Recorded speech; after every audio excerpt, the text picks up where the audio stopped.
Um, Business or enterprise, the mindset I'm giving last, the last mindset to your financial well-being or your financial status is your business and your enterprise does not begin with capital. It doesn't begin with financial capital. It begins with human capital. I take that for the last time. Your enterprise, your business, your financial status does not begin with financial capital. It begins with your human capital. I'll tell a story in that regard too. You know the Igbo people? The Igbo people have understood this principle. That's why they pay attention to human capital, not financial capital. They take relationships very serious. And the word I'll use to tell you the point or hit home this point is apprenticeship. Apprenticeship. They know how to become apprentices. They recommend themselves to others. Others recommend them to fellow others in business. So you come into a business empty, but you leave that business plenty. You come into a business empty and you leave the business plenty. That is what I mean by the principle I just gave you. And check any business, any person who is wealthy today can tell you that there was a time in their road or journey where they paid attention to human capital before they paid attention to financial capital. You're in business, think of the people first, relationship with people. Some of the business people that are unfortunate today is because they are unfortunate because they have failed to prioritize human capital over profits. They want profits and then they chase away people. They are mad at people at the expense of their business. And then they just want profit and then nobody patronizes them. But get the people together first and then it works. Take that on a reverse. For you to be involved in a business that will earn you finances, learn to be an apprentice, serve under others, donate yourself for service, and you can walk into a business without having anything. And then you end up with so much. Nobody would leave a volunteer unrewarded. That's my last sentence. Nobody leaves a volunteer unrewarded. But you have to have volunteered to have All a right, reward. so I was saying that your tag is key to your financial status. Self discovery determines your financial status, or your financial status is directly proportionate to your self discovery status. All right? And I said there are more people in the world today who are going for money first before self discovery, and that's why we have more kidnappers, robbers, scammers, swindlers, fraudsters, and the rest of them. But only few people are succeeding, and many of us wonder why. Check all of the people who have succeeded in sports, in entertainment, in business, in agric, in academics. They are people who have discovered themselves first. It is when you've discovered yourself that you can discover finance. All right?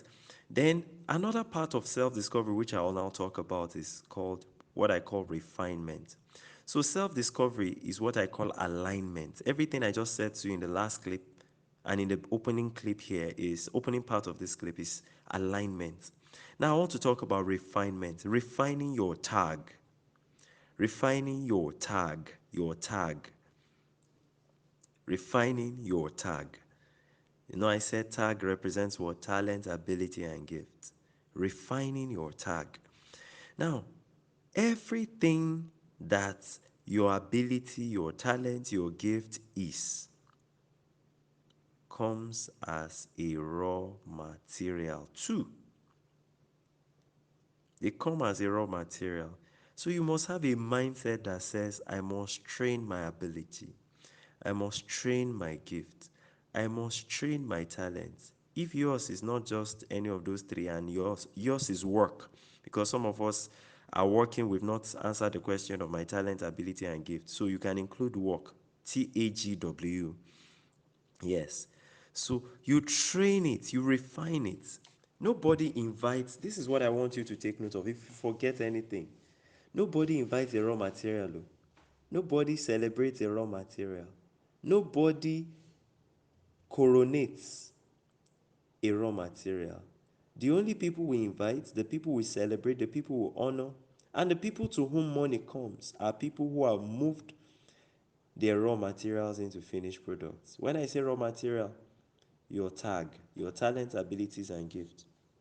If your mind has grown to the point of realizing that financial success depends on self discovery, then you must have a mindset of refinement. That everything I am now is an opportunity waiting to happen. So I will begin to develop, groom myself, train my gift, train my ability, train my skills, train my ability and my gifts.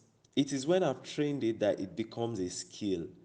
The people we invite are skillful people, not talented people, not able people, not gifted people. No, it's skillful people that we invite. So there's a difference between having talent and being skillful.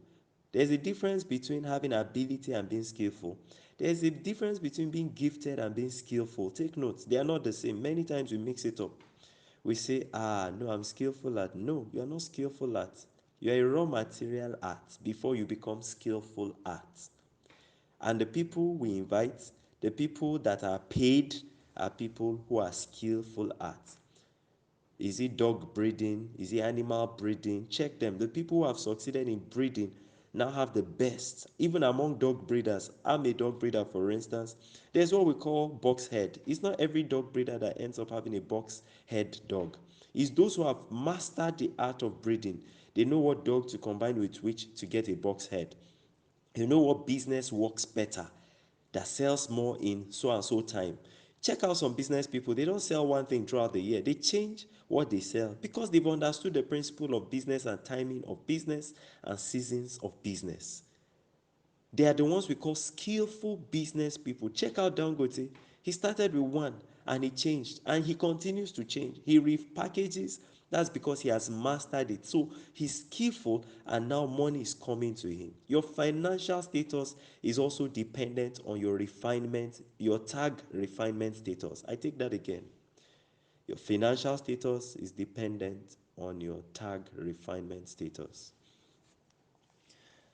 All right, so the second, I had said the last, but I think I'll just lump up the last two together. The last two are why opportunities don't find a place in you. Why opportunities don't find a place in you. And then the last one is time management. Time management. So let's answer the question why opportunities don't find a place in you. So, ladies and gentlemen, the reason why opportunities don't find a place in you, as you must have been thinking, is simple. And how I want to address that is also in a saying. A saying I've come to learn many years ago and that has helped me. It says, when preparation meets with opportunity, success happens. When preparation meets with opportunity, success happens. Do you know we meet with opportunity every day and we don't know? Why? Because we have not been preparing. And what is preparation? Refinement. Refinement. So let me start. One of the things that has prevented you and I and many other people who have not seen opportunity is the wrong mindset, which we've talked about. I give you an example of the man who wanted to charge 30,000 naira back then before he could play keyboard. That's a wrong mindset. Some of us don't meet opportunity because we have a wrong mindset about opportunity. We feel opportunities are supposed to come with seal on them saying opportunity or with a letter notifying us that I am opportunity. No, opportunity doesn't come like that. Opportunity comes in untitled packages. And then you have to be open minded to be able to meet them. All right? Your mind has to be open minded. See everybody around you as a potential opportunity. Don't treat anybody bad. See every situation as a potential opportunity. Don't call any situation bad. Look out for what can change you in every experience you have, in every person you meet, in every encounter that you have. That's the mindset I want you to go with today. Every situation has something good for you, has a financial prospect for you, has a change prospect for you, has a transformational prospect for you. But your mind will determine whether you see opportunity when it comes. They don't come with titles, they don't come with labels, they don't come with logos. That's how opportunities are.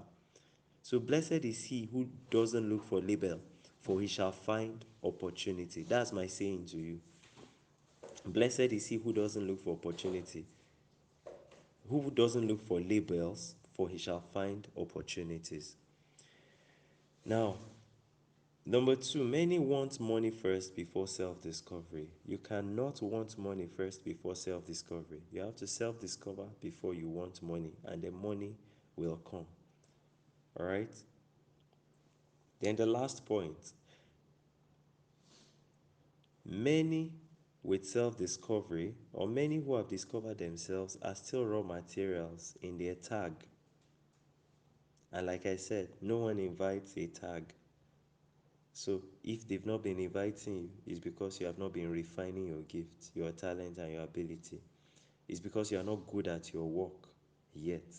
So be good at it, refine it, develop it, groom it, and then people will see it as a skill. They will now invite you.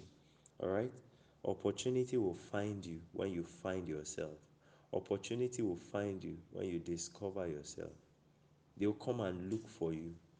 I have someone who inspires me a great deal, Joshua Selman. He always says, what you are looking for is looking for you. But nothing can look for you that you are not looking for. One way to look for what is looking for you is to begin to refine your skill, your ability, and your gift. Your gift, your ability, and your talent, so that it will become a skill. All right? Thank you. So that is that about why opportunities don't find a place in you. I hope that you've understood it. So the last one is time management. Time management. Time management. Okay, so many people have talked about time. Sorry, I didn't state early on when I was speaking that I am not a very conventional person. I am my own kind of person. I choose to walk the path that I consider truthful, the path of truth, rather than the path of tradition and convention. So it influences how I think too, and how I think about time may not be the popular things you've been hearing about time. So you maybe have been hearing things like don't procrastinate, blah blah blah blah. When you people are talking about time, don't do this, time is of essence. Is teaching time saves nine. Yes, those are true, those are fine. I consider them rather as the ABCs of time. They are very, very important. However, I see time as a very, very, very important context. And I'll be talking about that context shortly. All right. So, I said I see time in view of a context.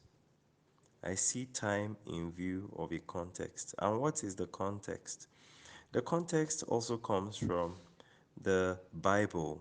That Bible passage is the popular one we talk about when we say, the sons of Issachar understood the times.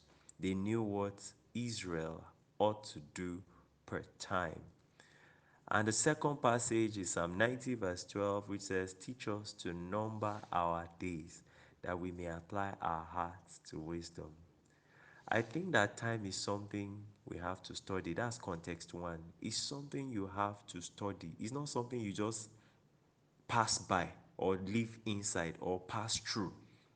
Many of us are passing through time. We are not studying times. Many of us live in time. We don't understand time.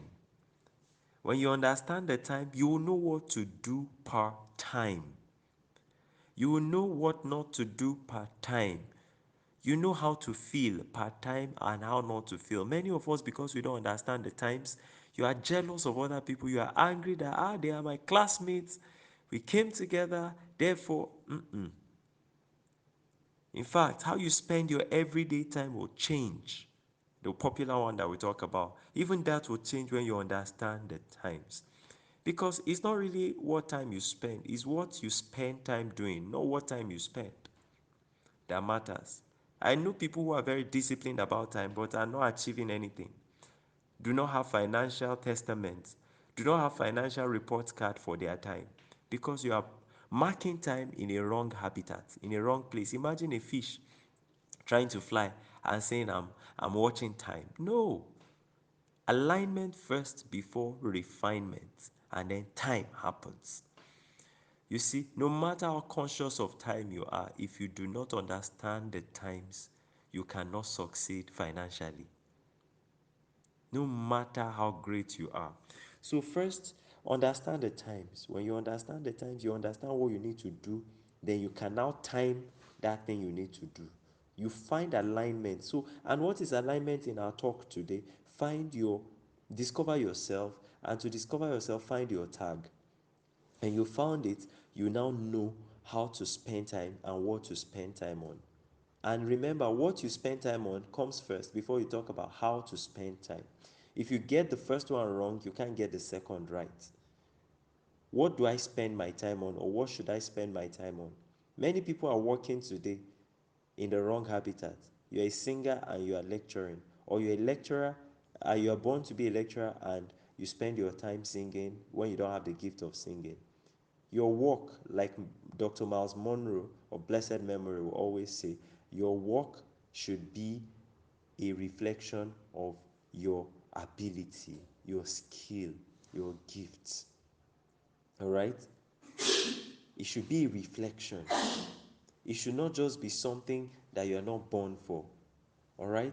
So when you find that, then you can basically live in time. So the key to using time, maximizing time, is understanding times.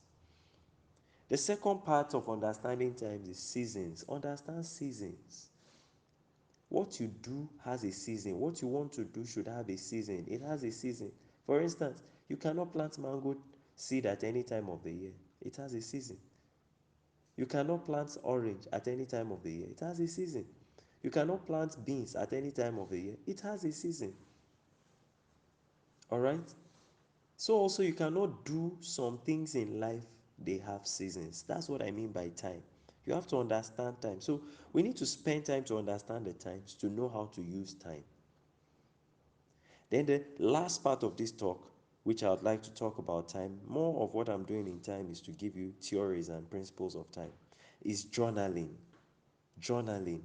How do you know that you are moving in time and you are using time well? You journal. Many people don't journal. I've seen very great people. I won't call them successful. I call them great because they can be successful, they are yet to be successful. How do you become successful? Move from great to successful? By journaling, by taking note of time.